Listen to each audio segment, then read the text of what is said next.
से इंतज़ार की घड़ियां ख़त्म होने वाली है।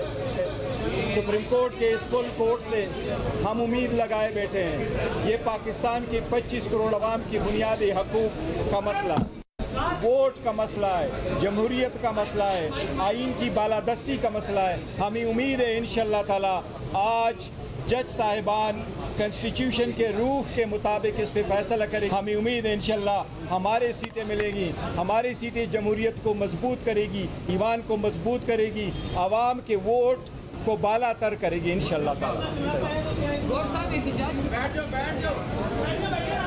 तो उनकी जानिब से ये कहा गया है कि हमें उम्मीद है कि ये सीटें हमें मिलेंगी और आइन की फतह होगी, जमहूरियत की फतह होगी। साथ में उनकी जानिब से कहा गया कि सुप्रीम कोर्ट ऑफ पाकिस्तान से हम उम्मीद लगाए बैठे हैं और इन नशिस्तों से मुतलिक जो फ़ैसला आएगा, उन्होंने कहा कि हम उम्मीद करते हैं कि ये फ़ैसला हमारे हक़ में आएगा। और साथ में उनकी जानिब से ये कहा गया कि आज आइन की फतह होगी, कानून की फतह होगी, जमहूरियत की फतह होगी और पाकिस्तान के अवाम जो हैं वो सुप्रीम कोर्ट ऑफ पाकिस्तान से उम्मीद लगाए बैठे हैं। ये बैरिस्टर गौहर की जानिब से गुफ्तगू के दौरान ऐसा कहा गया है। इससे पहले फैसल जावेद यहाँ पर पहुँचे, उनकी जानिब से गुफ्तगू की गई और